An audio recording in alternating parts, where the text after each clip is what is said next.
to order the meeting of Great Sauble Source Protection Authority being held on Wednesday, March 25th. We have all members in attendance. Welcome Member Hall for the first meeting, who is joining virtually, and to Member Farmer, who is also joining virtually this afternoon. First item of business before us is adoption of the agenda. Do I have someone so moved? Member Dubik has so moved, seconded by Member Maxwell. All those in favor? And that's carried unanimously. Thank you. Item 2 is disclosure of pecuniary interest. Is there an interest to be declared at this time? Not seeing any at this time. Item 3 is adoption of the minutes of September 24th, 2025. That has moved by Member Farmer, but I'll go to Member Farmer in case he has a question to it. Thank you, through the chair. Just a correction. There's a point in the comments around the volunteer, the presentation about the volunteer code of conduct, where the minutes say that I feared that something was too objective when it should be that I feared. Sorry, and just if you could hold that off until we're at the appropriate part of the Conservation Authority meeting. This is the SPA. Yep. My bad. No problem. We'll go back to you in a few minutes. But I think you're probably okay moving those minutes, Member Farmer. And thumbs up, and seconded by Member Urig. All those in favor? That's carried unanimously. Thank you. And at this time, I think I'll welcome Carl to the for 2 reports to present to the committee this afternoon. Welcome, Carl.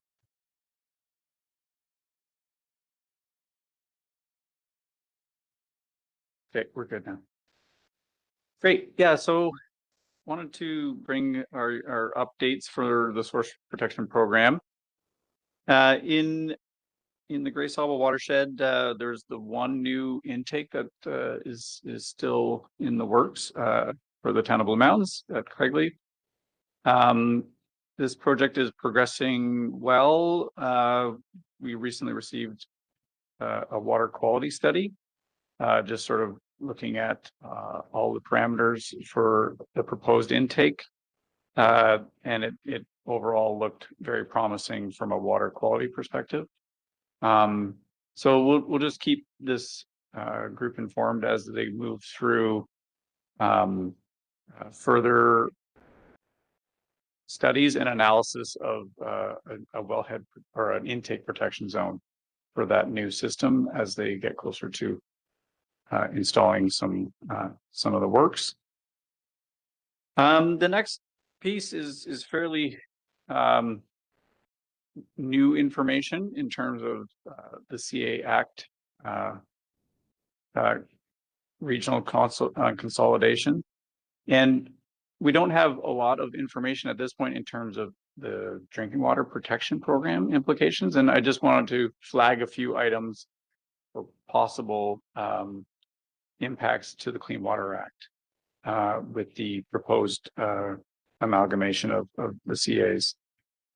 So in the new Lake Huron region CA,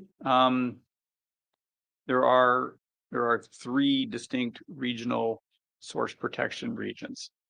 So there's the Sauble Bayfield Maitland Valley, and they're together as a regional source protection group. There's obviously our own with Saugeen and Northern Bruce Peninsula. And then the third group would be the South Georgian Bay Lake Simcoe. So that includes Nottawasaga and Lake Simcoe CAs. So those 3 different groups are defined currently under the Clean Water Act by the CA boundaries that are made up of those groupings, with the addition of Northern Bruce Peninsula as a municipality. So the Clean Water Act does define the boundaries of a source protection authority by the CA boundaries, but also extends it to other bodies. So there is a mechanism in the Clean Water Act to define those boundaries by other bodies or other means. So hard to say whether they would, follow suit with this new consolidated regional CA, or if they would continue with 3 individual regional bodies or groups within it. The other potential implication is the fact that we have a source protection committee within each of those 3 distinct regions, and those committees obviously are local, made up of local members and local knowledge and experience. In our region, there's a lot of agricultural based experience, whereas some of the others, for South Georgian Bay, they're dealing with more urban problems like Simcoe specific problems like phosphorus and sodium and so on. So they are different in terms of their experience and makeup, and they're really the basis of the program. Coming back from Justice O'Connor's recommendations were about local watershed-based groups and initiatives. And, the scale of Lake Huron is a watershed, but it's not a local watershed in terms of the varying degrees of issues that could take place. We're doing a lot of karst studies here locally, which would be very different from what some of our neighbors are doing.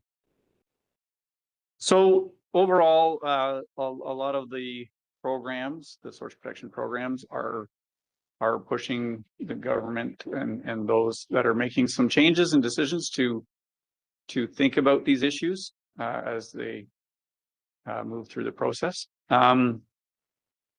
We haven't had any word in terms of Clean Water Act changes, but there would obviously have to be some sort of changes to acknowledge these boundaries. And really trying to emphasize the importance of the local authorities. All of our plans that have been established over the years are different between the regions. There's a lot of similarities. Not to say they couldn't, in some form be brought together, but there would be a very extensive and complicated process. And also with our our local staff who have good connections with local municipalities, who are the ones ultimately responsible for implementing the program. So the municipalities, we do the risk management stuff with the landowners, and that's through the municipalities who have that responsibility on their through the Clean Water Act. Yeah, so ultimately a lot of things that we don't know, but I just wanted to flag some of these items that we're thinking about and trying to make the ministry aware as they move through the process. Again, the timing for the consolidations, we don't anticipate them until after the municipal elections. But if there were to be any costs associated with these reconfigurations of our groups and units, we would obviously look for the ministry to pay for those costs. The program is still 100% funded by the ministry for source water. So if there are costs associated with that, they should be borne by the ministry. So just some information for awareness at this stage. Nothing hard and set, but just want you to be aware as we go through these changes. Thanks, Carl, for the report. Are there any questions from committee members to that report? Not seeing any, so there is a recommendation that Member Dubik has her hand up. Thank you, Chair. I just want to thank Carl for bringing these items to our attention. As we've been discussing the implications of the Conservation Authority consolidation and changes and the implications, it's very helpful to understand these other flags that you've raised for us. So we too are aware. Thank you. Okay, thank you for those comments. And would you be willing to move the recommendation that the committee receives the program report 6A for information? And I see nodding, so that's moved, seconded by member Winters. I do just have one question before I call the vote. Is there a meeting coming up soon of the management committee, Carl, which consists of the chairs, vice chairs, and CAOs of the three participating municipal partners in the source water? There was nothing immediately scheduled, but it is at the discretion of the chair. And as you now are taking over that, if you'd like us to hold a meeting just to have that level of conversation, we can definitely do that. Okay, thank you very much for that. Not seeing any further questions. Unless member Maxwell does have a question. I'll go to member Maxwell before calling the vote.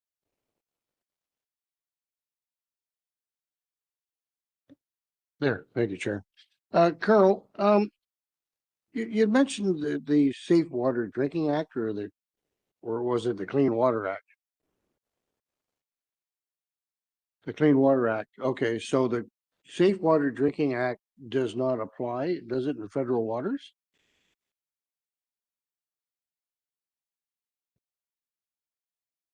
Yeah, so in this case, I was really talking about the Clean Water Act for source water protection program implications that define, all of our powers and duties. The Safe Drinking Water Act does have some crossover when we're having new drinking water systems coming online. So it does talk a little bit about drinking water protection or source water, but today was really just the Clean Water Act portion. Okay, thank you for that. All those in favor of the report being received for information? And that is carried. Thank you. And back to Carl for a second report this afternoon, the annual progress report from 2025. Thank you. But just again, some updates in terms of activities in implementing the program. So in 2025, we're at the point now the program's been in effect for 25 years. So the Source Protection Committee, in the past we've sort of highlighted the improvements that have taken place because of the program, but also wanting to highlight the fact that it's not a static program. We keep learning more things about our groundwater systems. The information is ongoing to ensure proper protection of these systems. And I think what I wanted to highlight here is the potential impacts or threats because of consolidation to our locally driven committees and program. And I think it's important that the ministry hears that strongly, that the recommendations from the Walkerton inquiry need to be respected as the basis of our program. In terms of risk management plan updates, there are over 222 across our region. And right now we've been doing a few renewals and a few new plans that come online that might be required. But in the next year or two, we're going to have many more that are being renewed because they were on 5-year renewal cycle. So we're going to be seeing a lot more plans that we're now getting to that renewal period. There were over 50 inspections carried out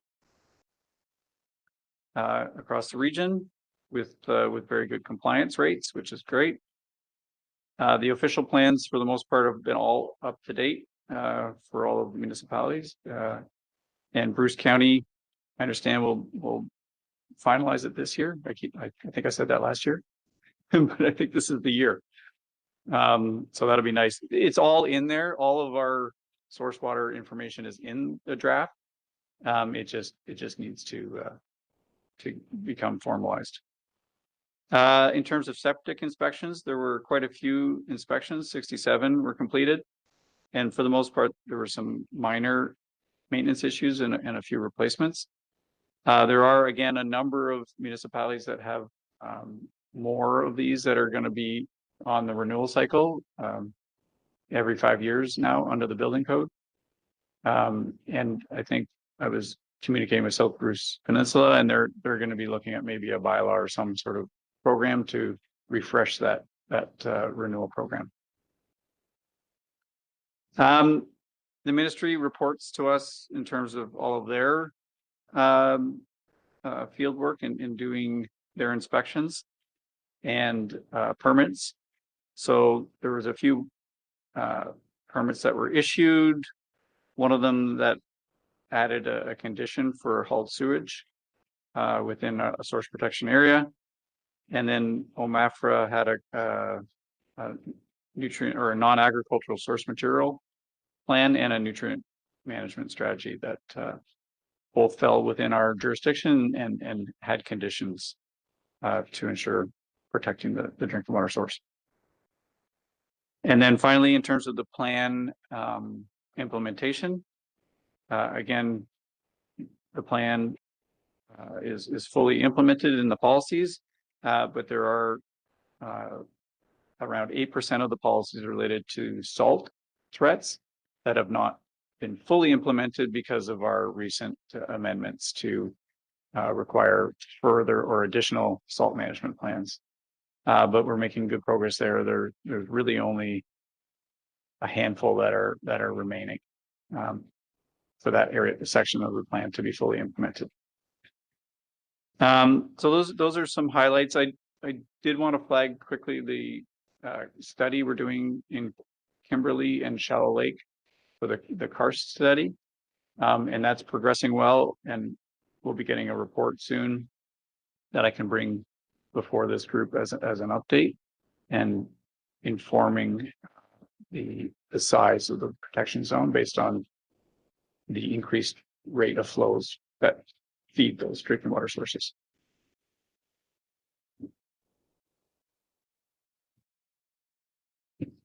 Okay, thank you very much, Carl, for that update. And to the committee, I ask, are there any questions? I'll go to Member Bell first. Thank you for your report today. On the second last bullet point that you've got there, just above where it's the recommendation, it's talking about the threats for haulers of sewage. That has been a big problem for carriers that do that, even finding locations to apply it. So who is the authorizing authority that when somebody's in that business, they get a certificate to do it in a particular region? Is it MECP? They're the ones that grant the license, and then they're the ones that do the inspection on a location they've already granted to be done. Okay, thank you. Yeah, there are, they just inform us of these permits that are out there. We have some working relationship with the ag officers at MECP that are, inspecting the sites, but it's at a different branch that issues the permits for the hauled sewage. Thank you for that. Any further questions? Member Day, go ahead.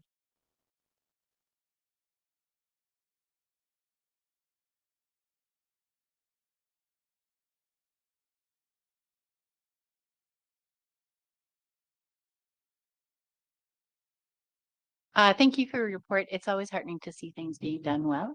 At the start of the report, you very understandably mentioned the ongoing concern around the possible implications of the merge of the conservation authorities.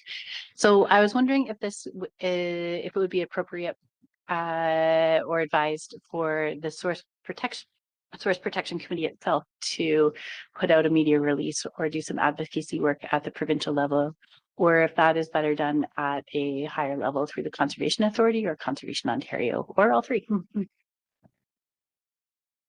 Thank you. That's a great comment. And I think it'll be at multiple levels. So we're having our source protection committee meeting on Friday. And I anticipate a request for us to issue a letter with our concerns or help to inform their future decision making for possible implications.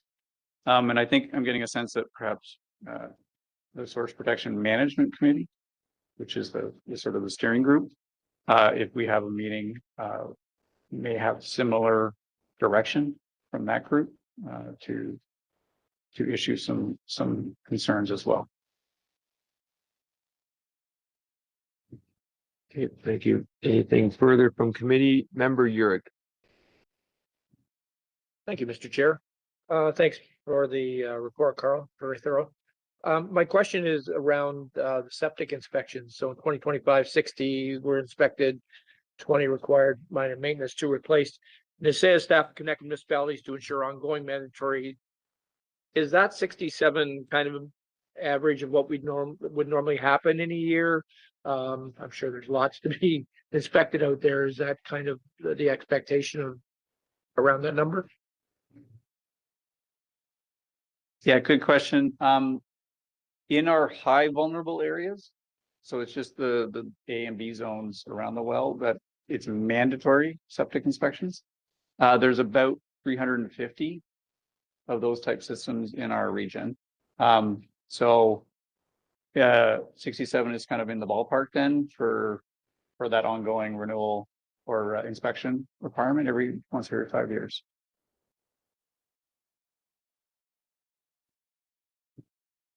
And not seeing any further questions from committee. I'm looking online. Not seeing any questions on the screen. So there is a recommendation that the committee direct staff to provide the Source Protection Annual Progress Report for 2025, along with any comments received from the authority to the Ministry of the Environment, Conservation and Parks by May 1st, 2026. Do I have a mover? So moved by member Mackey, seconded by member Bell. Last look for questions, not seeing any. All those in favor? And that's carried. Thank you very much. And that does conclude at this time our items of our reports. Item 7 is other business. Not seeing any other business being noted. And item 8 is confirmation of next meeting, and we are adjourned. So we will schedule that when appropriate. So we are adjourned at 1:38 p.m. And we'll flip screens. Allow everyone ample time.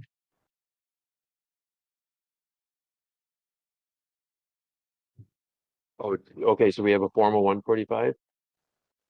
Okay, so we will just recess ourselves officially until 1:45.